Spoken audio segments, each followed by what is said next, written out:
Panas. Gelombang penolakan merajalela. Spanduk tolak Gibran bermunculan di Madura. Warga Madura merasa terhina. Halo, kembali lagi dengan saya Endra Caniago di channel Redaksi Jurnal. Tadi review tadi itu Pak Mahfud dulu gimana nih Mas, yang sering lumayan juga lihat tadi nyerang Mas? Ya, yang pertama saya agak kaget dengan perubahan karakter dari Mas Gibran, sehingga sangat berbeda jauh dengan Pak Jokowi. Bahkan pengaruh-pengaruh dari Pak Prabowo yang cenderung emosi itu ternyata mempengaruhi Mas Gibran, sehingga terhadap keputusan Mahkamah Konstitusi tentang batas usia 40 itu ternyata suatu hal yang sangat penting. Karena di situ menentukan kedewasaan emosi seseorang. Yang paling saya sayangkan adalah ada humiliation di situ, ada penghinaan. Nah ini yang betul-betul. Anda nggak melihat itu sebagai entertainment yang disampaikan oleh Mbak Roro tadi? Ya, humiliation bukan entertainment, jelas bukan, sangat secara definitif. Di mana yang Anda anggap sebagai sebuah? Ya ketika dia mengatakan, Prof, saya pikir Anda seorang profesor kan. Ini kan humiliation, artinya gini loh, berusaha mendowngrade Pak Mahfud selevel Gibran. Yang saya salut kepada Pak Mahfud adalah kesabarannya. Coba bayangkan, kalau saya jadi Pak Mahfud, mungkin saya akan terpancing dan saya akan ikut panas. Untungnya makom Pak Mahfud udah beyond gitu loh. Dia berusaha bersabar sehingga akhirnya dia, daripada dia terlibat dalam satu perdebatan yang tidak substantif, akhirnya dia menolak. Terutama karena banyak sekali trending topik yang berkaitan dengan dia. Ada songong, ada cringe, lalu ada lain-lainnya. Kalau kita lihat sentimennya memang kelihatan sekali ini. Karena banyak sekali perbincangan negatif itu pada Pak Gibran, terutama itu tadi ya, ada songong, ada cering dan seterusnya. Itu Pak Gibran otomatis mendapatkan sentimen negatif paling tinggi. 64% perbincangan pada Pak Gibran itu negatif. Beberapa hal ya sebenarnya dari awal Pak Gibran itu diapresiasi. Awalnya diapresiasi karena dia dianggap tenang dalam menyampaikan menyampaikan visi misinya. Tetapi ketika Pak Gibran menampilkan gestur-gestur yang dianggap kurang sopan, nah itu publik mulai bereaksi negatif tuh. Mulai dia sentimen negatifnya mulai naik seperti itu. Cawapres nomor urut 02 Gibran Rakabuming Raka menuai penolakan dari sejumlah warga Madura dan Jawa Timur. Diduga hal ini terkait imbas dari debat calon wakil presiden yang dinilai merendahkan Mahfud MD. Penolakan tersebut terlihat dari sejumlah baliho dan spanduk yang terpasang dengan narasi kecaman terhadap Gibran. Belum diketahui siapa pemasang spanduk maupun baliho tersebut, namun narasi penolakan Gibran di Madura dan Jawa Timur cukup viral. Spanduk-spanduk tersebut tersebar di beberapa wilayah, seperti di Bangkalan Madura, Kota Malang, dan Kabupaten Jember. Narasi dalam spanduk tersebut beragam, namun menuju pada satu pernyataan, yaitu menolak Gibran karena perbuatannya yang dinilai miskin etika. Diduga itu terkait dengan sikapnya melakoni debat Cawapres dengan Mahfud MD. Sutomo, pedagang setempat yang diwawancarai, merespon baik baliho yang dipasangkan di sekitar tempatnya ini. Menurutnya, ini adalah akibat dari seseorang yang tidak punya etika dan merendahkan orang yang lebih tua, dan adanya spanduk itu merupakan respon mereka sebagai masyarakat. Saat ditanyakan kepada masyarakat sekitar mengenai siapa yang melatar belakangi aksi pemasangan baliho penolakan Gibran ini, mereka mengaku tidak mengetahui. Namun warga menilai baliho itu adalah buah dari kelakuan Gibran dan tidak perlu menyalahkan orang yang memasang spanduk tersebut. Adapun narasi dalam spanduk itu diantaranya yang tidak beretika dilarang masuk kampung ini. Sutomo juga berpesan kepada Gibran untuk tidak mencari orang di balik pemasangan spanduk tersebut, karena itu adalah suara mereka sebagai masyarakat. Kalau kubu Gibran menangkap orang-orang tersebut, maka mereka akan lawan. Menurut beberapa warga setempat, jelas ini adalah media mereka untuk menyatakan ketidaksetujuan dan kekecewaan terhadap perlakuan Gibran di debat Cawapres kemarin. Begitu masifnya penolakan kepada Gibran sebagai bentuk kepeduliannya kepada Mahfud MD. Ini bukan tentang belas kasihan seperti yang dilakukan oleh pendukung Prabowo yang drama nangis nggak jelas. Tapi ini bentuk kesadaran masyarakat bahwa Mahfud MD dan capresnya Ganjar Pranowo pantas menjadi seorang pemimpin di negeri ini.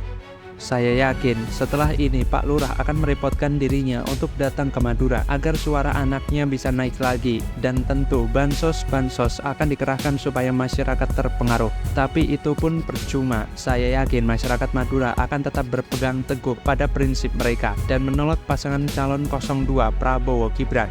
Apa yang dilakukan Gibran memang sudah menghina masyarakat Madura sebagai tokoh sentral dan dihormati di Madura. Mahfud MD tentu sudah menjadi bagian dari kebanggaan masyarakat Madura. Jadi wajar jika masyarakat dengan tegas menolak kedatangan orang yang menghina Mahfud MD.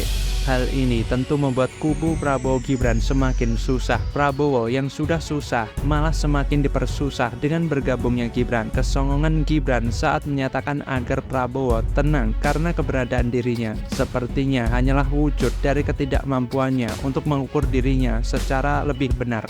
Bahkan kesongongan Gibran kepada Mahfud MD menjadikan elektabilitas Prabowo semakin anjlok. Prabowo yang masih akrab dengan blunder malah diperberat dengan Gibran yang juga tak kalah akrabnya dengan kesalahan sendiri. Gibran tidak menolong, Prabowo tidak tertolong. Prabowo Gibran semakin butuh pertolongan. Gibran memang tidak pantas menjadi seorang pemimpin. Belimbing sayur tempatnya ada di dapur, sebagai penambah bumbu dapur, bukan di istana. Lantas bagaimana kalau menurut Anda? Memalukan, kampanye terselubung Jokowi tebar bansos jelang Pilpres. Uang rakyat diijon untuk kampanye anaknya? Halo, selamat datang di channel Redaksi Jurnal. Rakyat diijon demi ambisi Jokowi. Kira-kira itu kesimpulannya kan? Ya. Ini kan diijon, dikasih uang supaya nanti suara itu diberikan kepada Jokowi. Ini semacam maklar yang memaksa. Kalau maklar masih mending lah. Ini kan maklar kekuasaan. Jadi semua peralatan dia kerahkan tuh. Nah, kita membayangkan bagaimana sejarah akan ditulis nanti bahwa satu pemilu yang di ujung masa Pak Jokowi ternyata Jokowi hanya bertindak sebagai maklar, bukan negarawan itu. Maklar duit rakyat untuk menipu rakyat, kan itu jadinya kan. Dan lebih gilanya lagi, bansos yang menjadi senjata ampuh Jokowi untuk menaikkan popularitas Prabowo itu semakin masif dikucurkan. Bahkan Jokowi dikabarkan merapel bansos yang harusnya dikucurkan sampai bulan Maret, dipampatkan semua di bulan Februari, bulan pemilihan. Dan bansos itu banyak diklaim oleh tim ses Prabowo sebagai bansos Jokowi. Padahal bansos itu adalah bantuan sosial yang menggunakan uang negara dan bukan uang pribadi. Semua fakta kecurangan itu semakin membuka mata masyarakat bahwa telah terjadi berbagai kecurangan untuk hanya sekedar memenangkan Prabowo di Pilpres kali ini. Persiapan dia itu memang tidak sempurna tuh, karena itu dia mau sempurnakan dengan memanfaatkan kekuasaan terakhir atau sisa kekuasaan yang masih dia miliki kan. Kalau Pak Jokowi itu betul-betul seorang player politik, pakai kemampuan dia untuk hegemoni itu, bukan dengan hegemoni artinya tanpa urusan material dia bisa poles pikiran rakyat supaya memilih anaknya kan. Misalnya dengan terus menggaungkan IKN bagus, generasi baru itu akan tumbuh. Kalau itu yang dia lakukan ya oke, tapi bukan dengan cara kasar. Ini kan namanya kasar kan. Merampas uang rakyat dan dikembalikan pada rakyat seolah-olah itu hadiah tuh. Presiden Joko Widodo memberikan bantuan sosial tambahan berupa bantuan langsung tunai BLT tahun ini. Anggarannya sebesar 11,2 triliun untuk 18,8 juta keluarga penerima manfaat atau KPM, sebesar Rp200.000 per bulan per KPM untuk periode Januari, Februari, Maret. Namun, nantinya pencairannya dirapel pada Februari sehingga masyarakat akan menerima Rp600.000 sekaligus. BLT terbaru ini ibarat tahu bulat yang digoreng dadakan. Terlebih bantuan diberikan di tengah masa kampanye Pilpres 2024 sehingga menimbulkan berbagai persepsi. Pasalnya, putra sulung Jokowi, Gibran Rakabuming Raka, menjadi salah satu cawapres. Munculnya BLT baru ini seolah kampanye terselubung Jokowi untuk memenangkan paslon capres-cawapres tertentu.